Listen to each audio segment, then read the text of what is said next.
Welcome back to my channel. कैसे हैं आप सब? आई होप कि आप सब बहुत अच्छे होंगे। तो आज इस वीडियो में हम बात करेंगे क्योंकि गॉल ब्लैडर की जब सर्जरी हो जाती है तो काफ़ी लोगों के जो इससे पहले मैंने वीडियोस बनाई हैं, काफ़ी लोगों के कमेंट्स आ रहे थे क्या करें क्या ना करें, क्या मैं ये कर लूँ या ये करूँ, इससे करूँ तो क्या नुकसान हो जाएगा। तो काफ़ी सारे डाउट्स हैं अभी भी शायद आप लोगों के मन में। डाइट से रिलेटेड या फिर ऑपरेशन के डर से रिलेटेड तो मैंने काफ़ी वीडियोस बनाई हैं और आप लोगों को काफ़ी वो पसंद भी आई हैं। तो थैंक यू सो मच, आपने इन वीडियोस को काफ़ी प्यार दिया। तो आज इस वीडियो में क्योंकि काफ़ी क्वेश्चन आ रहे थे मेरी वीडियोस पर, तो इस वीडियो में मैं आज आपको बताऊंगी कि अगर आपका ऑपरेशन हो जाता है तो आफ्टर सर्जरी आप क्या चीज़ें कर सकते हैं, क्या चीज़ें आपको अवॉइड करनी चाहिए। बहुत सिंपली तरीके से बताऊंगी जो कि आपके लिए काफ़ी हेल्पफुल रहेगी। तो चलिए वीडियो को शुरू करते हैं। लेकिन वीडियो को शुरू करने से पहले अगर अभी तक आपने मेरा चैनल सब्सक्राइब नहीं किया है तो प्लीज मेरे चैनल को सब्सक्राइब कर लीजिएगा, लाइक कमेंट एंड शेयर भी कर दीजिएगा। कोई क्वेश्चन हो तो कमेंट करके जरूर पूछिएगा। तो चलिए वीडियो को शुरू करते हैं। मैंने जो वीडियोस बनाई थी उस पर वीडियो पर एक कमेंट आया था कि अभी दवाइयों का असर है इसलिए आपको सब अच्छा लग रहा है, जब दवाइयों का असर खत्म हो जाएगा तो तब आपको पता चलेगा कि कितनी प्रॉब्लम होती है। तो देखिए, मैंने उन्हें कमेंट किया था कि मेरी सर्जरी को 4 जन को 1 ईयर कंप्लीट हो जाएगा और मुझे कोई प्रॉब्लम नहीं हुई है। जो चीज़ें मैंने फॉलो की हैं उन चीज़ों को अच्छे से फॉलो करने के बाद मुझे कोई प्रॉब्लम नहीं हुई है। और रहा दवाइयों का असर, तो देखिए दवाई इसमें कोई ऐसी बहुत लंबी मेडिसिन नहीं चलती है। जब आपकी सर्जरी हो जाती है तो आपको डॉक्टर सिर्फ ज़्यादा से ज़्यादा 1 वीक की ही मेडिसिन देते हैं, जिसमें कि एक तो आपके थोड़े जो जख्म होते हैं उनको सुखाने के लिए होती हैं, कुछ एंटीबायोटिक होती हैं और उसमें गैस की गोली पेंटोप या कोई भी एक दूसरी गैस की गोली आपको दे सकते हैं। इसके अलावा कोई बहुत लंबा प्रिस्क्रिप्शन नहीं होता है आपके पास कि आपको 1-2 महीने दवाइयाँ खानी है। तो ऐसा कुछ नहीं होता है। हो सकता है कि आपके साथ कोई ट्रेजेडी हुई हो, कोई प्रॉब्लम हुई हो, शायद इस वजह से आपने ऐसा लिखा हो। और काफ़ी कमेंट्स ये भी आ रहे थे। देखिए, जब आप सर्जरी के बाद हॉस्पिटल से निकलते हैं डॉक्टर आपको सिर्फ एक चीज़ बोलते हैं कि ऑयली खाना अवॉइड करिएगा, बस। इसके अलावा आपको कोई सजेशन और वो देते ही नहीं है, क्योंकि ये सर्जरी कोई बहुत बहुत बड़ी कॉम्प्लिकेशन नहीं है। अगर आप इसे इजीली अच्छी तरीके से हैंडल करते हैं, अच्छी चीज़ें फॉलो करते हैं तो ये बहुत इजीली आप इसके साथ सर्वाइव कर पाते हैं। आपको कोई इन फ्यूचर कोई बहुत ज़्यादा दिक्कतें नहीं होती हैं। जो सर्जरी है कोई शौक में नहीं कराता है।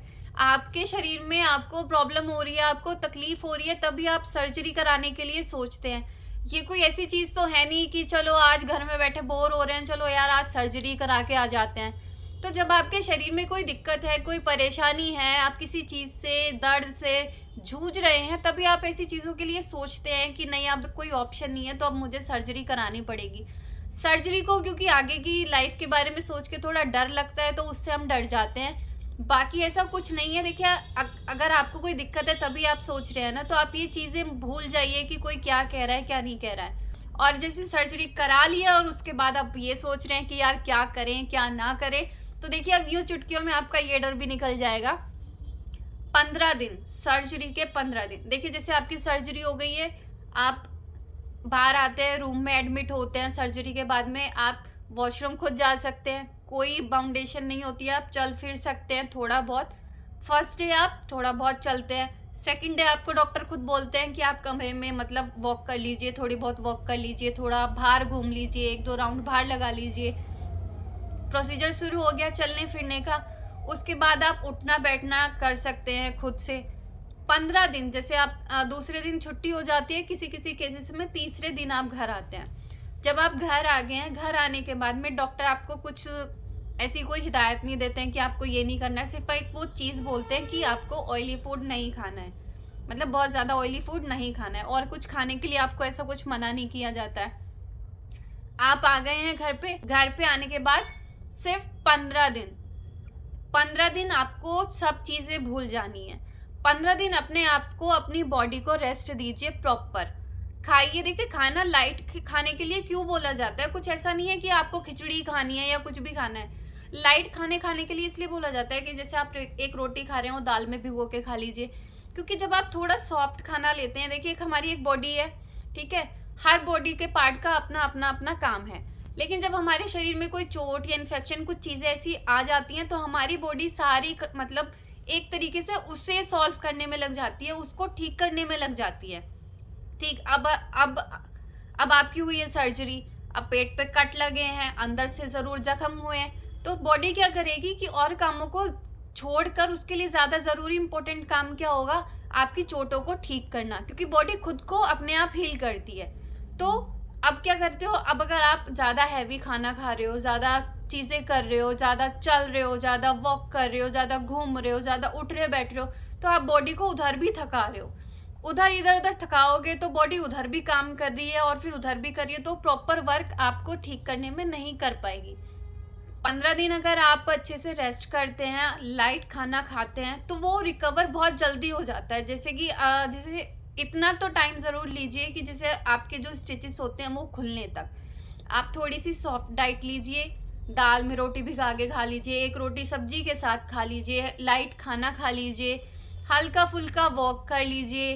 उठना बैठना बहुत ज़्यादा मत करिए, मतलब प्रॉपर ठीक से बैठिए, या ज़्यादा ये नहीं कि अभी 2 मिनट में बैठे फिर 2 मिनट में बाहर घूमने चले गए, 3 मिनट बैठे फिर घूमने चले गए। कोई भी 15 दिन के बाद ऐसा काम नहीं करना है, या इन 15 दिन के अंदर तो बिल्कुल ही कुछ नहीं करना है। 15 दिन के बाद आपको धीरे धीरे, जैसे पेट पर, क्योंकि आपका जो मेन जो सर्जरी हुई है वो पेट पर हुई है, तो आपको कोई काम ऐसा नहीं करना है कि जिससे पेट पर जोर पड़े एकदम से।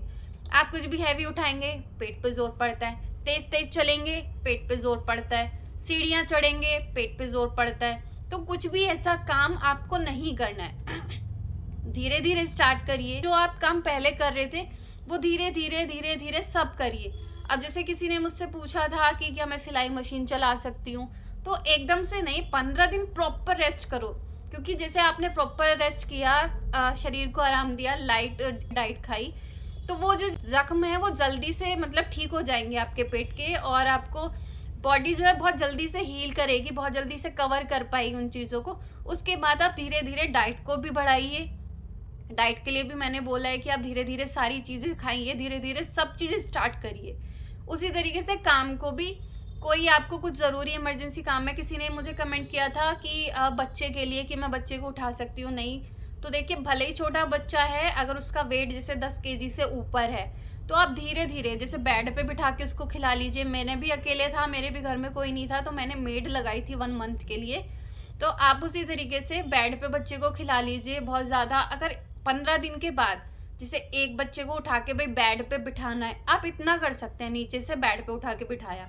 ये नहीं कि 15 दिन हुए और लो भाई चलो बाजार चलते हैं, आज तो घूमने गोदी में लेके घुमा रहे हैं। तो इस तरीके की चीज़ें, मतलब कुछ भी काम, जैसे अब 1 महीना हो जाएगा, आप बच्चे को 1 घंटे मतलब आधे घंटे बेड पे खिला रहे हैं, आप उसे अब बाहर थोड़ा 1 घंटे बाहर खिला सकते हैं, 2-3 बार उठा सकते हैं, मतलब धीरे धीरे स्टार्ट करना है। आप जैसे किसी ने पूछा कपड़े के लिए, मैंने बताया, सॉरी बीच में रह गया, कपड़े के लिए अगर कोई मशीन चला रहा है, अभी आप जैसे मतलब एक फ्रॉक सिल लीजिए 15 दिन के बाद, जैसे छोटा सा थोड़ी सी सिलाई की, और 15 दिन के बाद आप पूरा एक सूट बना लीजिए। मतलब धीरे धीरे स्टार्ट करना है हर चीज़ को। मैक्सिमम आपको जो रेस्ट देना है वो 2 महीने तक देना है। 2 महीने के बाद आप जैसी चीज़ें पहले कर रहे थे आप सब कुछ कर सकते हैं। आप बाइक चलाइए, आप वॉकिंग करिए, तेज दौड़िए, भागिए, या फिर कूदिए, उछलिए कूदिए, जो करना है। मतलब 15 दिन तो प्रॉपर आपको कुछ करना ही नहीं है। बहुत अपने बॉडी को बिल्कुल, क्योंकि आप 15 दिन रेस्ट देते हो तो आप समझ लीजिए आगे की लाइफ आपने बिल्कुल ईजी कर ली है। इन 15 दिनों में अगर आप लापरवाही करेंगे तो आगे की लाइफ आपने अपने लिए कहीं ना कहीं थोड़ी सी मतलब डिफिकल्ट बना लेंगे। 15 दिन प्रॉपर रेस्ट दीजिए, 15 दिन के बाद धीरे धीरे धीरे धीरे जो कुछ भी है सब स्टार्ट करिए, खाने से लेके काम, लेकिन 1 by 1 स्टेप आपको धीरे धीरे करना है। ये नहीं ये आज मैंने 1 रोटी खाई, अगले दिन मैंने खा ली 5 रोटी, तो धीरे धीरे स्टार्ट करना है। आज मैंने मतलब 15 दिन हो गए 1 फ्लोर पे मैं इजीली चढ़ा, तो ये नहीं कि आज पहले पे चढ़ा तो अगले दिन मैं 10th फ्लोर पे ऊपर चढ़ गया। तो मतलब धीरे धीरे स्टार्ट करना है, हर चीज़ को बहुत ज़्यादा हवा नहीं बना लेना है, बहुत चीज़ों से डरना नहीं है। होता है कि जब हम हॉस्पिटल में रहते हैं तो डॉक्टर के गाइडेंस में रहते हैं तो कुछ चीज़ें इतनी नहीं होती हैं, लेकिन जैसे हम हॉस्पिटल से घर आ जाते हैं तो कुछ भी चीज़ करने में हमें डर लगता है। 15 दिन रेस्ट करना है, आफ्टर 15 दिन के बाद धीरे धीरे चीज़ें स्टार्ट कर देनी है। जो आपकी पहली लाइफ थी आफ्टर 2 मंथ्स वो फिर से वैसी हो जानी है, तो बिल्कुल भी डरने की ज़रूरत नहीं है।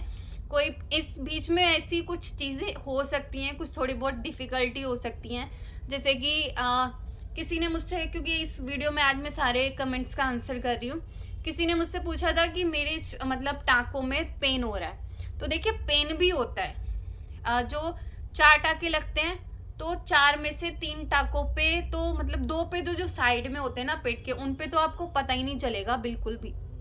नाभि के पास जो होता है उसमें 50% दर्द रह सकता है।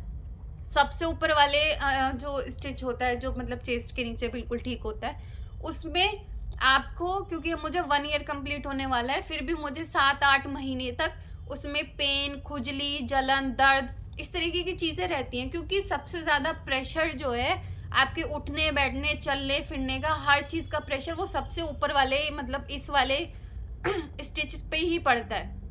तो कोई घबराने वाली बात नहीं है, ये नॉर्मल है, ये होता है, ऐसा कुछ नहीं है। तो आप सब कुछ कर सकते हैं, तो इसमें कुछ ऐसा नहीं है, आप धीरे धीरे सब काम स्टार्ट करिए। किसी ने ये भी पूछा था मुझसे कि मतलब हम क्या बेबी प्लान कर सकते हैं सर्जरी, मतलब अगर ये स्टोन वाली सर्जरी होती है तो देखिए इसमें कोई प्रॉब्लम नहीं होती है, इसका उस चीज़ से कोई मतलब मैटर नहीं होता है। तो अगर आपकी गॉल स्टोन सर्जरी हुई है तो आप बेबी ज़रूर प्लान कर सकते हैं, इसका कोई इफेक्ट नहीं होता है उसमें। तो आई होप कि जितने भी सारे कमेंट्स थे मैं उनका आंसर कर पाई हूँ इसमें, लेकिन अगर कभी फिर भी अगर किसी का कमेंट रह गया हो, किसी का क्वेश्चन रह गया हो जिसका आंसर मैं ना कर पाई हूँ, तो प्लीज़ इस वीडियो में ज़रूर करिएगा, मैं पूरी कोशिश करूँगी कि आपका मैं रिप्लाई कर सकूँ। तो चैनल को प्लीज़ सब्सक्राइब करते हुए जाइएगा। Thank you so much for watching, bye bye.